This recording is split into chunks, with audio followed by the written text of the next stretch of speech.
Hello नमस्कार, जय हिंद, वंदे मातरम। दोस्तों, अध्ययन गंगा के यूट्यूब मंच पर आप सभी का स्वागत और हार्दिक अभिनंदन। शिक्षक भर्ती में पूर्ण सफलता के लिए अध्ययन गंगा यूट्यूब चैनल को सब्सक्राइब करें, बेल आइकन को प्रेस करें, जिससे कि लेटेस्ट वीडियो के नोटिफिकेशन मिलते रहें। चलिए शुरू करते हैं आज का वीडियो। बीएड को सर्वाधिक रोजगार, सभी राज्यों में मिलेगा लाभ, एनसीटीई की नई गाइडलाइन हुई वरदान साबित और केवीएस एनवीएस में मिलेगा लाभ, सभी केंद्रीय भर्तियों में मिलेगा लाभ। तो देखिएगा, बीएड जो डिग्री धारक है उनके लिए बहुत ही फ़ायदे की बात है। और एनसीटीई ने जो नई गाइडलाइन जो जारी की है, जो भारत का राजपत्र जो जारी किया था, उसकी जानकारी आपको दी जाएगी और कहाँ कहाँ बीएड अभ्यर्थियों को लाभ होगा। पूरे देश में लाभ होगा, चाहे वो राज्य स्तर की परीक्षा हो या केंद्र स्तर की परीक्षा हो, सभी जगह लाभ मिलेगा बीएड डिग्री धारकों को। तो देखिएगा, बीएड डिग्री धारकों के लिए एक नई क्रांति आ गई है रोजगार के क्षेत्र में, जब से एनसीटीई ने नई गाइडलाइन जारी की है। और देखिएगा, जो राजपत्र जो जारी किया है एनसीटीई ने, वो राजपत्र देखिएगा, और ये 2018 में ये राजपत्र आया था।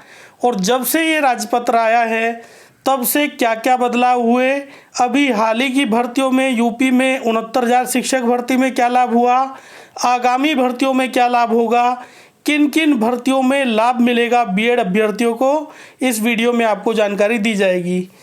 तो देखिएगा, ये जो है राजपत्र जारी किया था, भारत सरकार राजपत्र एनसीटीई के द्वारा जारी किया गया था।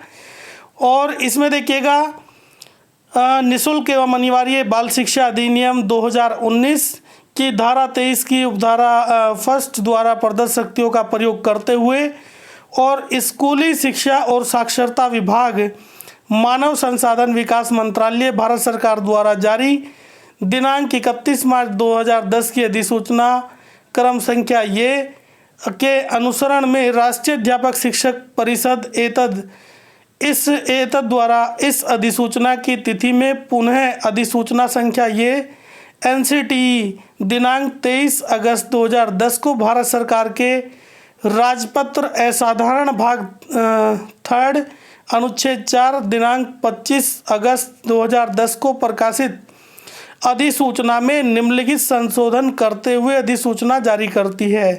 तो देखिएगा, जो पहले का जो गजट था, पहले के जो नियम थे एनसीटीई के, उसमें बदलाव किया गया है। और उसमें बदलाव क्या किया गया है, ये देखिएगा आगे बदलाव क्या हुआ है, बड़ा बदलाव हुआ है। देखिएगा, जो प्राइमरी स्तर की जो भर्तियां हैं, प्राथमिक स्तर की जो भर्तियां हैं, उसमें एनसीटीई ने एलिजिबल करार दिया है बीएड के अभ्यर्थियों को।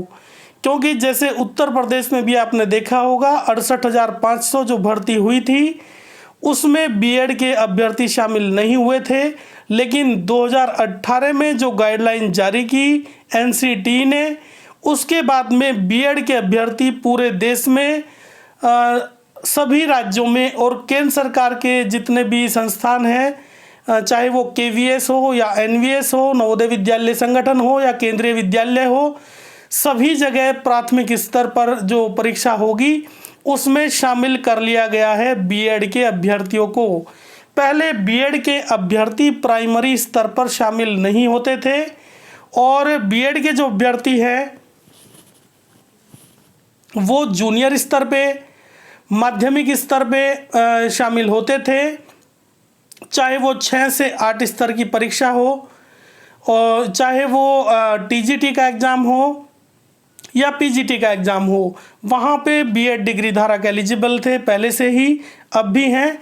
लेकिन प्राइमरी स्तर पे, क्योंकि प्राइमरी स्तर पे सर्वाधिक वैकेंसी निकलती है और प्राइमरी स्तर पे शामिल कर लिया गया बीएड के अभ्यर्थियों को। और वर्तमान में बीएड डिग्री धारक जो अभ्यर्थी है वो प्राइमरी स्तर की परीक्षा में पूरे देश के जितने भी राज्य हैं, सभी राज्यों में या केंद्रीय जो संस्थाएं हैं, उन सब में एलिजिबल है।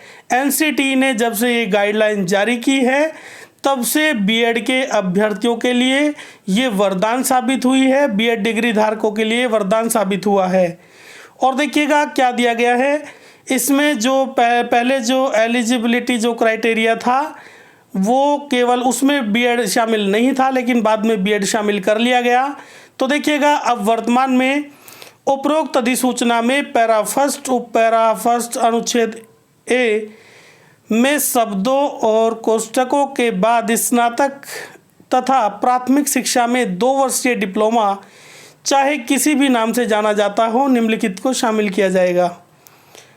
तो देखिएगा इसमें दिया गया है जो अब तक जो योग्यता मांगी जाती थी, जो डिप्लोमा जो सर्टिफिकेट होता है, चाहे वो बीटीसी हो, चाहे वो डीएलएड हो, चाहे वो बीएलएड हो, चाहे वो जेबीटी हो, अलग अलग राज्यों में अलग अलग नाम से भी इसको जाना जाता है।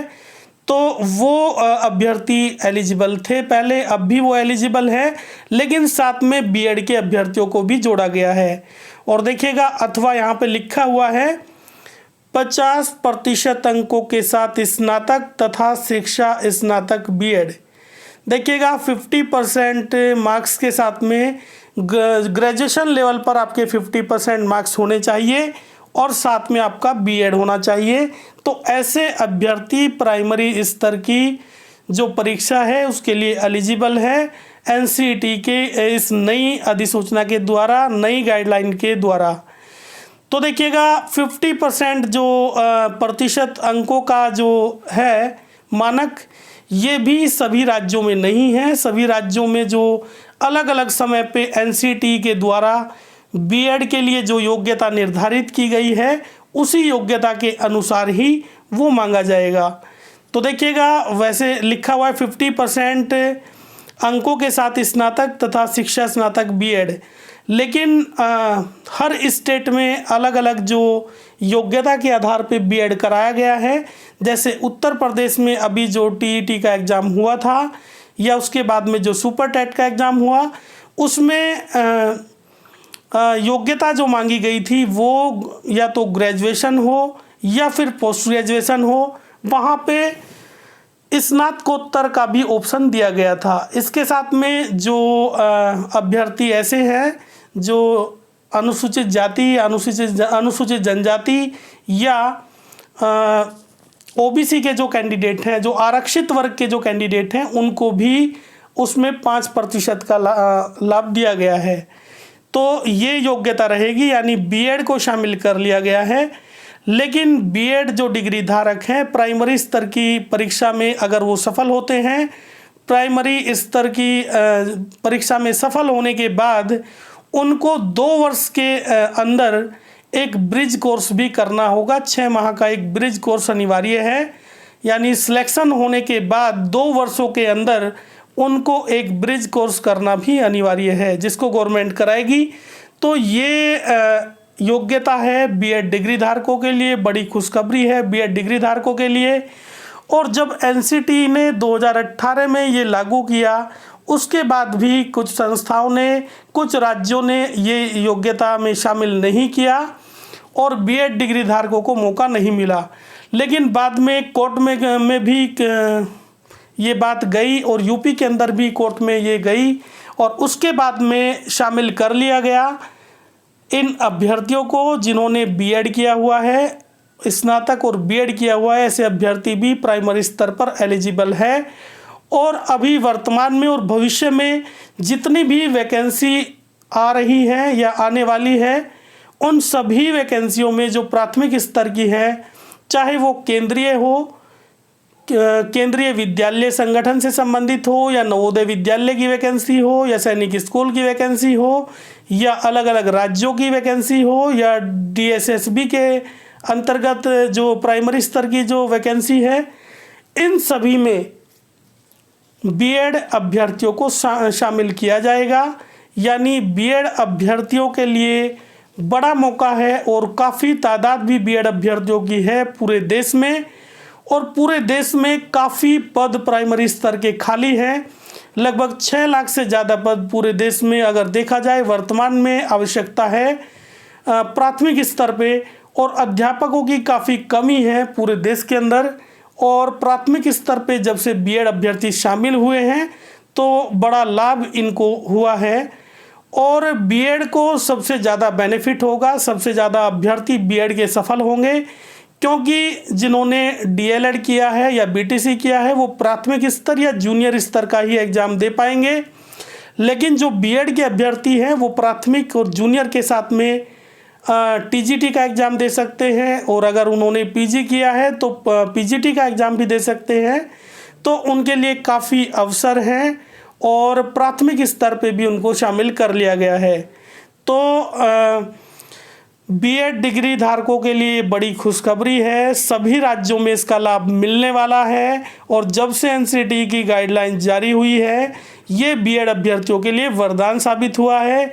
चाहे केंद्रीय विद्यालय हो, नवोदय विद्यालय हो, राज्यों से संबंधित स्कूल हो प्राइमरी स्तर के, या फिर दिल्ली जो डीएसएसबी की जो वैकेंसी आती है प्राइमरी स्तर की, या केंद्रीय भर्तियां जितनी भी होती है प्राथमिक स्तर की, उन सभी में बीएड को शामिल किया जाएगा। और इसके अलावा बाकी जिन भर्तियों में टीजीटी, पीजीटी और जूनियर में वे शामिल थे उसमें तो शामिल रहेंगे ही। तो बीएड अभ्यर्थियों के लिए बड़ी खुशखबरी है, काफ़ी अवसर हैं और इतनी वैकेंसियां पूरे देश के अंदर हैं, बहुत सारी वैकेंसियां हैं। और सभी बीएड अभ्यर्थियों को ये शुभकामनाएं भी हैं और कि आप सभी सफल हो, क्योंकि बहुत वैकेंसी आगामी भर्तियां आने वाली है, सभी राज्यों में आने वाली है और बीएड अभ्यर्थियों को सभी जगह मौका मिलने वाला है। तो यही आज का वीडियो था। ये वीडियो आपको कैसा लगा? अगर अच्छा लगा तो लाइक ज़रूर करिएगा और अध्ययन गंगा यूट्यूब चैनल को सब्सक्राइब करें, बेल आइकन को प्रेस करें, जिससे कि लेटेस्ट वीडियो के नोटिफिकेशन मिलते रहे। जय हिंद, जय भारत।